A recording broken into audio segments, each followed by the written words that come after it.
Why is marijuana against the law? It grows naturally upon our planet. Doesn't the idea of making nature against the law seem to you a bit paranoid? You know what I mean? It's nature. How do you make nature against the fucking law? Grows everywhere, serves 1,000 different functions, all of them positive. To make marijuana against the law is like saying God made a mistake. You know what I mean? It's like God on the seventh day looked down at his creation. There it is, my creation, perfect and holy in all ways. Now I can rest.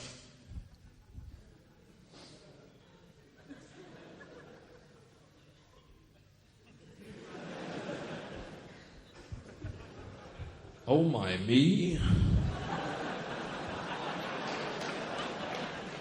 I left fucking pot everywhere. I should never have smoked that joint on the third day. Sure. That was the day I created possums. Still gives me a chuckle. If I leave pot everywhere, that's going to give humans the impression they're supposed to use it.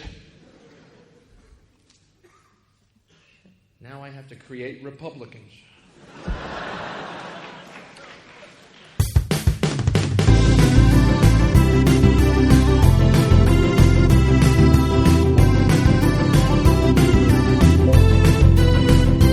If your friends are nerdy and you are nerdy too, I want to talk to you. Friends Talking Nerdy.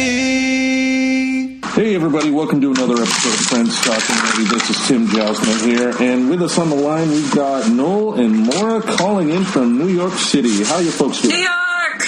New York! Hey. Yeah. Hello, everyone. Well, now we need Alicia Keys. New York, the New York song she sang. Anyway. No. You don't like that? Come on. Well, no, wasn't it Taylor Swift who did the New York theme song like a few years ago? No, I thought that was Jay-Z and Alicia Keys. It was. No, but Taylor Swift also did one, Welcome to New York. I believe so, but that kind of came and went real quickly. Well, yeah, I know. And that's the thing, I think a lot of people were pissed off because she wasn't even a New Yorker. So that's what people were pissed about. We can talk about that. She redid Earth, Wind, and Fire September, and I was like, wow. Yeah, I mean, I will admit to only liking one of her songs. I don't get the rest, but it is what it is. Well, that's because you're not a teenage girl, Tim. That's why. Yeah. What gave that away? All right, so what we are going to talk about today is some good old-fashioned stoner entertainment. With April 20th coming up, we thought we would take some time to talk about some of our favorite stoner-related movies. But I think the first question we should ask is, what is your first experience with marijuana? Noel, you got it. No, Noel has to go first. Why do I have to go first? Because I walked in and I'm like, hey, Noel, how are you? And he's like, I'm so stoned. Blowing it's fine. Yeah, so the first time I remember getting stoned was on a, I think, junior high school trip. For the school I went to, when you were going up to grades or moving up levels in school, they would have older or senior students come on trips to kind of explain to you what's to be expected when you come up to the level. And we're one night in the cabins. We all hang out together, smoke some weed, and it was really bad weed, and I remember getting a headache and the room spinning. And I was like, oh my God. I mean, it was such a bad experience. And after that, you still wanted more? Well, let me finish the story first. Oh, sorry. So, I just got really, it just was really, really bad. And then I stopped smoking. And when I went back to high school, higher up, I was dating, and the girl I was seeing, got me smoking again. And always blame the girl. Damn it, it's always like, it's like Adam and Eve. Oh, we blame Eve. Hey, listen, it worked. Come on, man. That changed my life. Once you understand, back then, or when it's off of the poo-tang. I get it. Wow. Yes, I said it. Said it. You heard it. Madness, Tim, happening in New York City. Madness. I tell you, madness. So that's the second time got a little better because it was better weed and I was with someone and making out and the physical contact was awesome when you're stoned. And that was it. He was an addict. Well, no, I actually stopped. My senior year in high school, I stopped smoking. I just focused on studying, really, really, really getting my book, getting this book straight. Got into college. My freshman year, I did okay. My sophomore year, did terrible. And this is when I really started smoking weed all the time.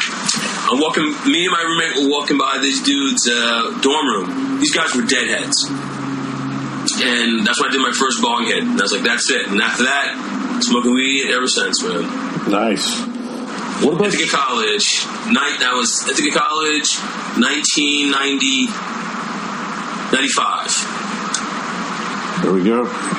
My last year of high school. What about you, Morah? What was your first experience?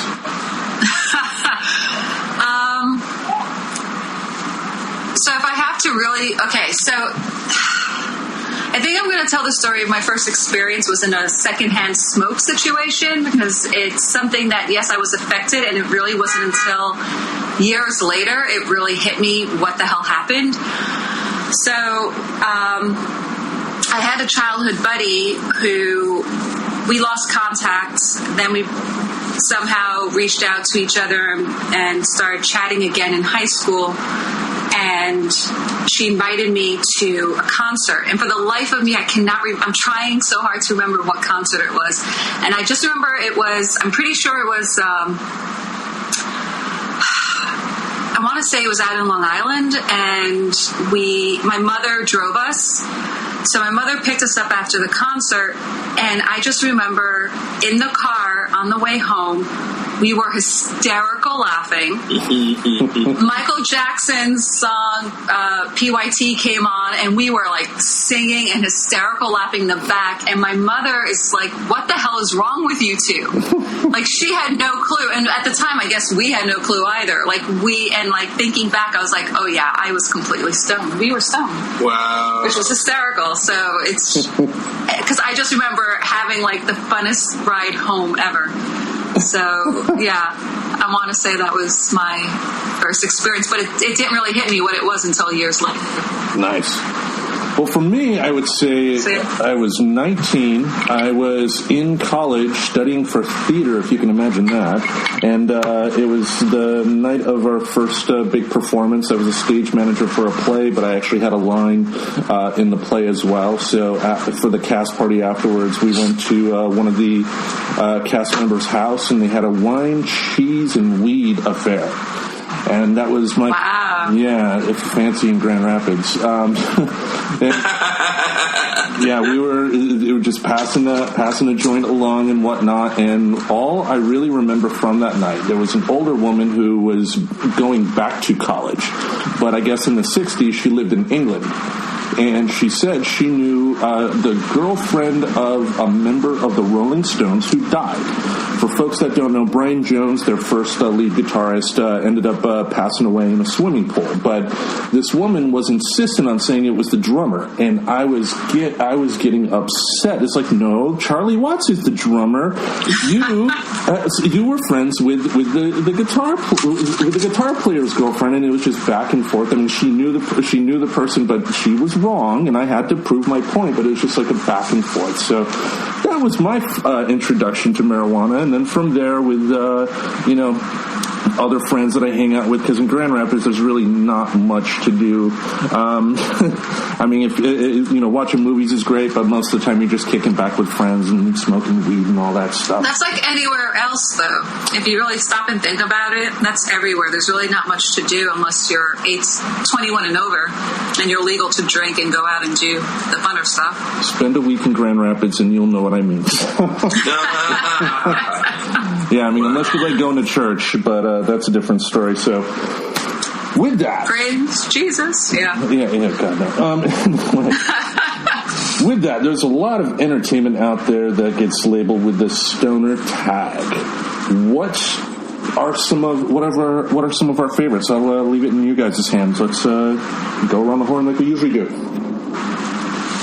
Well, might as well start with Friday. I think it's probably the quintessential stoner movie. It is. That's the best. I love that movie. I mean, yeah, it's a classic film. It really is. It's something, whether it's weed or not. It's a really just well done film. Guy gets fired. His boy comes over and says, "Hey, yo, we're gonna smoke." And you get so many great one-liners from that film. Puff, puff, pass. All the rules. Goodbye, Felicia, which made a comeback. I mean, that was great. There were sequels made, but the original still stands. It's still I have to say that is a classic stoner movie, but a really classic film. It is. And I think that made Chris Rock's career at the. Chris Tucker. Yeah. My God, that was hysterical. Was that before The Fifth Element or after? I think that was after the. That was before. Before. Yeah, before. Yeah. Yeah, I think Friday came out 93, 94, I believe. Yeah, that is one I have not seen yet. Really? Yeah, I mean, nothing against... You have to see Friday. Yeah. I have not seen it, and it's nothing against the movie. I would love to see it someday, come on. Tim, you would love it. Yeah, you gotta roll one, since you're in the Portland area, find something nice, good, hybrid, indica, so you relax on the couch, and blaze up and watch that film. No, but even if you watch it sober, it's that enjoyable. Seriously, you can still totally enjoy it, because all the references and everything and the way they are, it's just awesome. But John Stewart said it's funny when it's on weed. But yeah, it's worth. I'm seriously, dude. Don't buy no oils. Buy some flowers. Roll up, get a nice hybrid indica, and just puff up and watch that. And you see what I'm talking about. Roll a fatty for this pimp daddy. Yeah. Nice. Yeah, well, and also Zeus is in the movie. I should have seen it by now, but with Ice Cube, I love the fact that he's an artist that branches into so many different areas. I read an interview with him.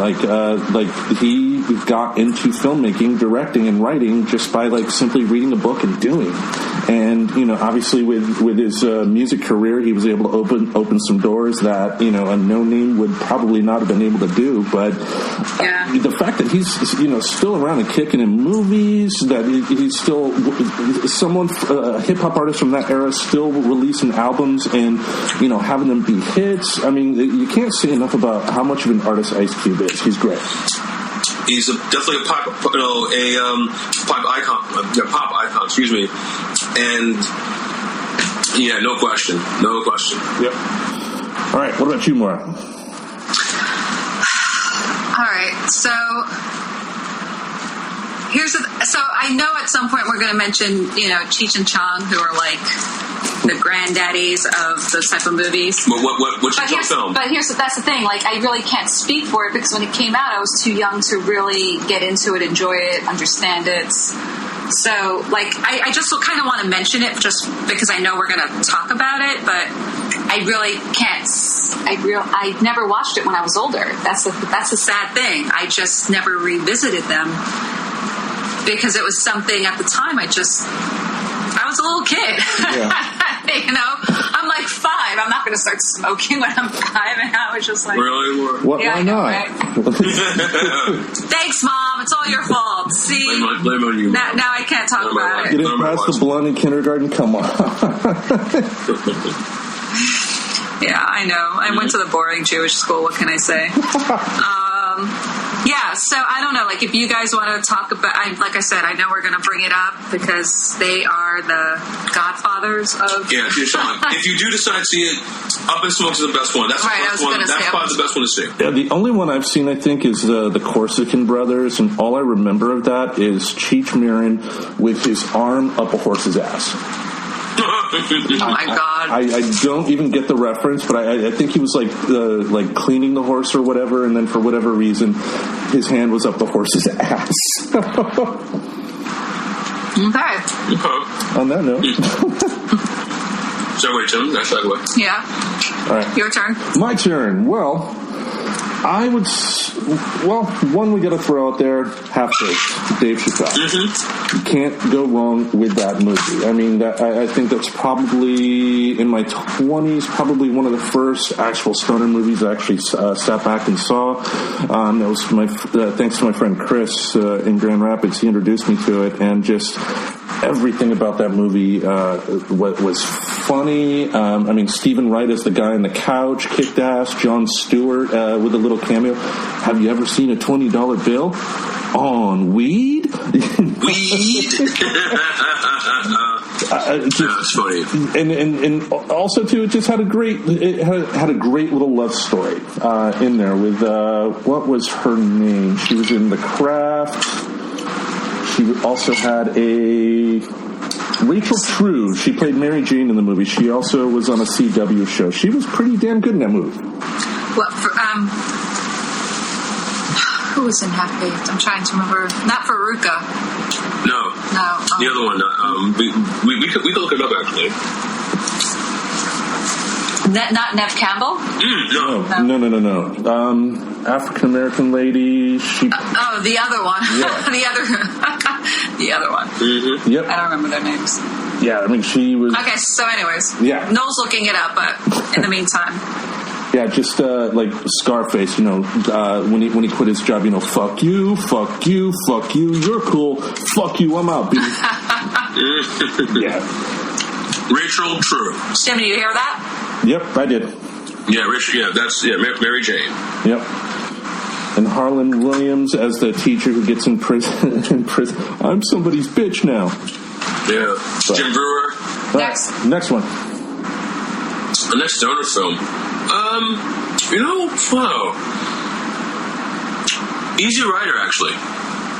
Really? Yeah. It's when they're crossing the terrain, there's a scene where Jack Nicholson, they're all sitting down together, and they start blazing up.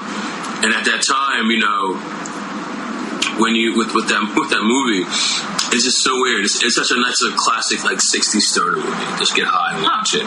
Okay. All right. Yep. Actually produced by the folks that were behind the Monkees.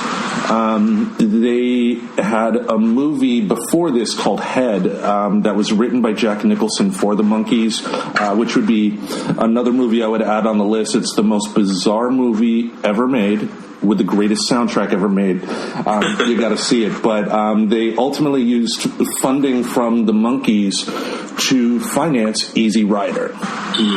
Okay. So we can thank Davy Jones for that movie. Thanks, Davy. Yeah. What's the next one for you, Tim? Next one for me. Excuse me? Oh, well, sorry. Well, Morah. Yeah. Sorry. Oh. Wow. Forget the white Jewish girl in the room. Keep going. Yes, keep on moving forward. Sorry, Morah. Your film. And I was going to bring up our first movie, Noel. I am so hurt right now. Where's the tissues? I need my tissues. Can't believe you our first movie that we went to go see. Do you not remember? He doesn't even remember what our first movie was. He was that high. You hear this? Must have been. I guess he was that high, yeah. So it's actually two movies because it was a movie and then the whole movie was an homage to another movie. Oh, Ted, right. There you go. Yeah. So the movie Ted. Because that was just so beautifully done, and the fact that they're so stoned the whole time watching Flash Gordon, which is another freaking awesome, one of my all-time favorites, and just it was just hysterical. And I think the scene where they get the actual Flash, Sam, what's his name, to appear in the movie. Oh yeah, I thought that was the best. Truly 80s fans right there. Seth MacFarlane. That was awesome. Yeah, Ted was an alright movie. I do think they had the best jokes in the trailer. I mean, I love the Thunder Buddies song. God. And Patrick Stewart doing the narration was great, but I expected it to be a lot funnier than it ultimately was. No, I thought it was great. It's a great stoner movie. I thought Joe McHale was awesome in it too. Yes. Oh my God, Joe McHale. But the whole thing was that I did not, like you said, the trailer had a lot of good jokes, but it wasn't until we saw the movie I didn't realize how much they were seriously, it was like a big time tribute to Flash Gordon. And I grew up on Flash Gordon, so that's why I totally related to it, and I totally loved everything about that. And like I said, the fact that they went partying with him and they completely got trashed out of their mind, I thought was the funniest thing. Like, can you imagine? I would totally have been like that also. Well, not to that extent, like snorting, but, you know. Oh, yeah. You. Mom, no, seriously, I don't do that. Yeah, no. Anyways, so Flash Gordon and Ted, 2 great movies. There we go. Yeah. Well, then I will go on with my next one. I had the opportunity to see this in theaters and loved it. A Terry Gilliam movie, Fear and Loathing in Las Vegas. Yeah. I think any of his movies you have to be high for. I don't know, but Brazil, you gotta be careful. There's some scenes in that movie, depending how your state of mind, you may lose yourself. It's kind of crazy. And Time Bandits is a great kids movie. It was one of those, I liked it, I really wanted to like it, but I just didn't quite fully comprehend all of it.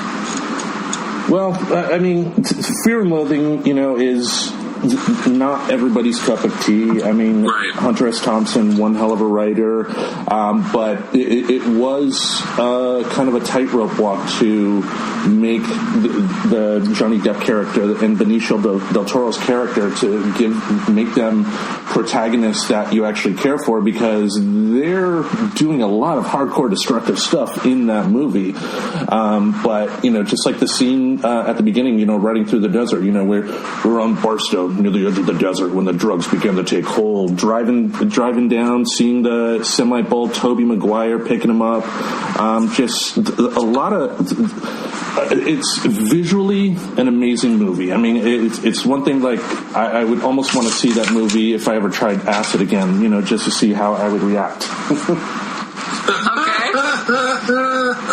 Yeah. Well. All right, next one. For me, shoot, the Muppet movie. Oh my God! Come on,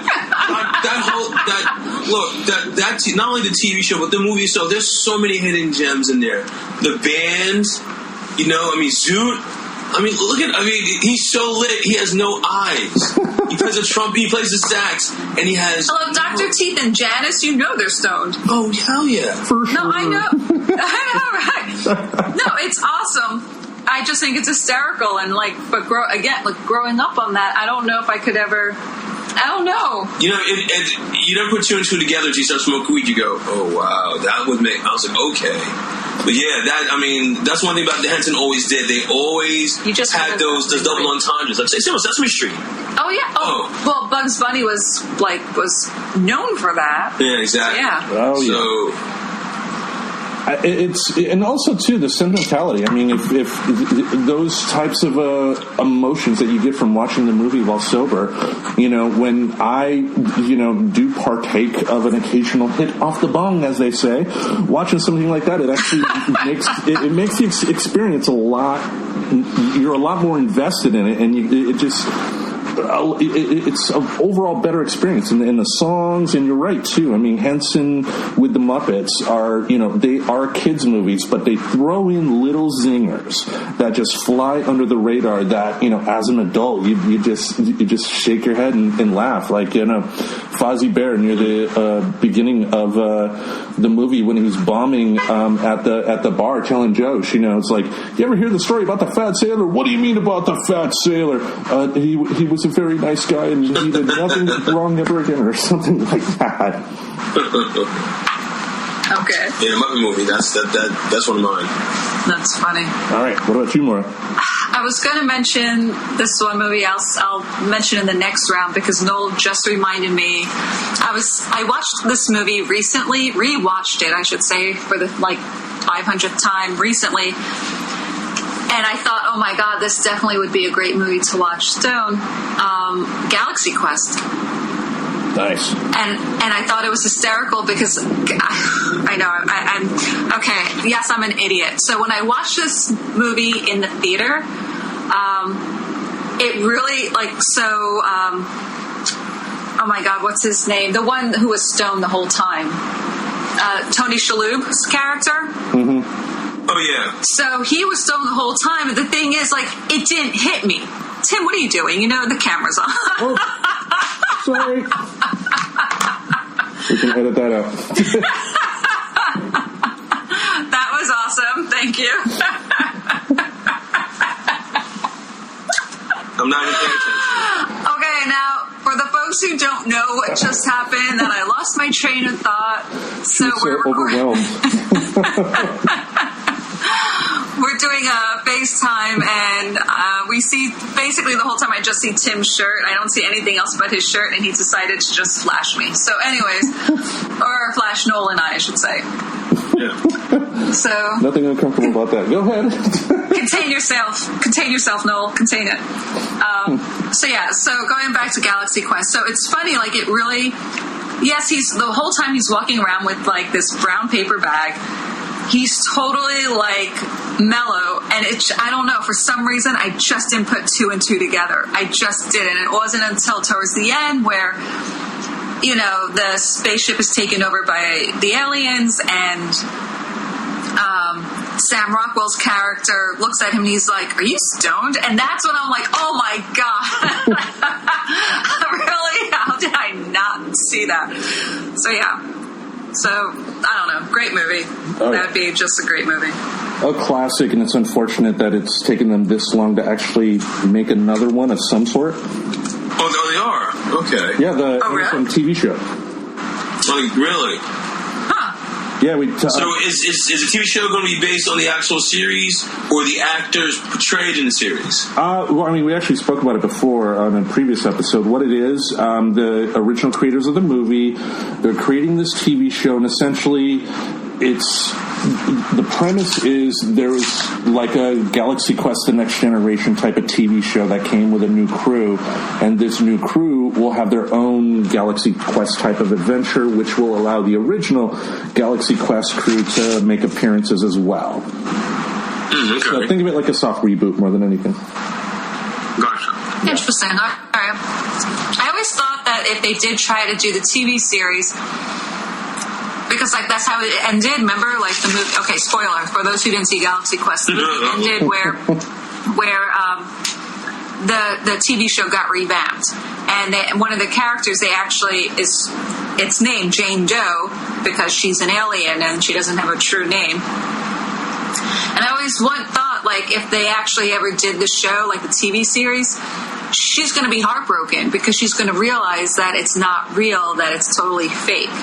Because remember, that's the whole premise. The aliens think these are the historical documents. The TV show is not fake. It's an actual real event that happened, that they survived all of this.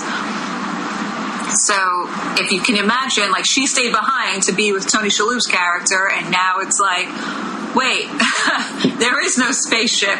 This is, a stage set up, and that's supposed to be the holodeck or whatever. So that's why I don't think it could ever work. But anyway, okay. Yeah, we'll see. At least it's on a platform to where it's not going to have constraints put on it, so they could, make it longer than the traditional 42-minute episode you would get with an hour TV show on regular TV, and you don't have to worry about standards and practices. But it's not like Galaxy Quest was ever going to be X-rated anyway. But it's still it gives them a little more freedom to have some fun with it that they may not have gotten if they were on CBS, for instance. Mm-hmm. Okay. Yeah. It should be interesting to see. I'll definitely, check it out. Yeah, but hopefully it's not like the attempt that Amazon did when they tried to create the Zombieland TV show. Bad, oh my God! Bad. Okay. Yeah. All right. On our next one, a little movie that could have easily been a documentary of my life back in the 90s. A little movie called Clerks. Yeah. Best movie ever. Yep. Yeah, I was a mixture of Dante and Randall, mostly Dante with the constant complaining. I see it. Yeah. I can see that. Yeah, I'm not even supposed to be here today. Me every day at the strip club, but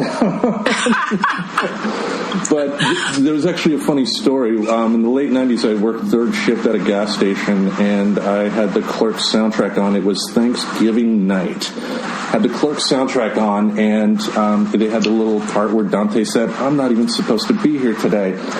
And I was cleaning up the area by the donuts, and then all of a sudden there's a voice behind me like, "Do you want to see your family?" And I'm like, "What?" I got robbed that night with Clerks playing, the Clerks soundtrack playing in the background. Wow. Crap! Yeah. Oh my god. Yeah, that was the That's first. messed up. Yeah, the first of 3 robberies that I was a victim of. So that was my great gas station experience. But Clerks overall introduced us to Jay and Silent Bob, 2 amazing stoner characters. Yeah. So, funny story on that was that when that movie came out, I was working for this rock radio station, and we were actually doing a special early screening of that movie. So we had to go to the theater to set it up, put our signage and everything up there, and they said, obviously I knew if I wanted to stay and watch the movie, I totally could have. And I'm like, Clerks? It's like, it sounds so stupid. Really? Like, that sounds like the dumbest movie concept ever. And while we were in the theater setting it up, they were playing it. And so I wasn't even looking at the screen. I was just listening to the conversation of the characters on the screen. I was laughing my ass off. So needless to say, I stayed to watch, and it became like the acting's horrendous, but the script is so well done. It is just, even the conversations, like the whole, with the Star Wars Empire Strikes Back and all that, it's like, yes, my friends and I, how many times have we all had those type of conversations? But you got to think. It was hysterical. Yeah, you got to think about it too. That movie really did open the door. People talked about fan stuff beforehand, but that kind of gave everybody approval to talk about it more openly than they may have done in the past. That was really the first movie that made Star Wars references like that, and the referencing other materials. So, in a way, that kind of opened the door for fanboys and entertainment as we have it now. And with that, another episode of Friends Talking Nerdies into Books. Thank you all for listening. This is Tim Jousma. Next week, we'll continue our discussion on our 420 celebration. In 3 weeks, however, we're going to have a very special episode planned for you. It's the Friends Talking Nerdy Greatest Movie Ever Championship Tournament. A couple weeks ago, we went over the matchups you're going to see in Round 1, Division 1. Right now, let's go over Round 1, Division 2. We have Sterling with his choice, The Princess Bride, facing off against Noel with the movie Bullet. We have myself with my choice, Goldfinger, against Morah with her choice, Shrek. We have Sterling with Lock, Stock, and Two Smoking Barrels against Noel with The Empire Strikes Back. We have myself with The Wizard of Oz facing off against Morah with Star Wars Episode 4, A New Hope. We have Sterling also debating Star Wars Episode 4, A New Hope, facing off against Noel with The French Connection. We have my choice of Kill Bill Volume 1 facing off against The Matrix. Then we have Sterling with Leon, the Professional, facing off against Noel with Blade Runner. And finally, myself with Captain America, the Winter Soldier, will face off against Morah with the movie Dead Alive. What is this tournament? Myself, Morah, Noel, and Sterling got our 16 favorite movies together, and similar to March Madness, we bracketed them up. And what we're going to do in the upcoming episodes is argue our choices out until we have one winner. This is not a scientific study to truly determine for once and for all what the greatest movie ever truly is.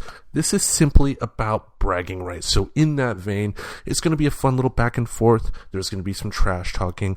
There's going to be some laughs. Hopefully you will all enjoy it. So pay attention. It's going to be coming in 3 weeks. Again, next week will be part 2 of our current discussion of the 420 celebration.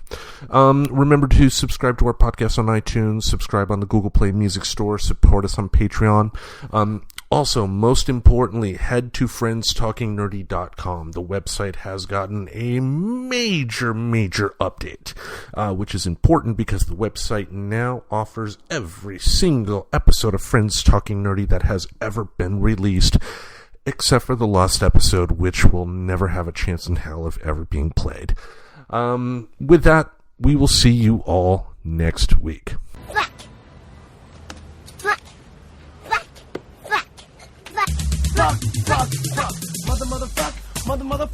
Motherfuck, noise. 1, 2, 1, 2, 3, 4, noise, smoking weed, doing coke, drinking beers, rolling fatties, smoking blunts. Who smokes the blunts? We smoke the blunts, rolling blunts and smoking. Let me get a nickel bag. $15, little man, put that shit in my hand. If that money doesn't show, then you owe me, oh. My jungle love, yeah, oh, we, I think I wanna know ya, yeah, what?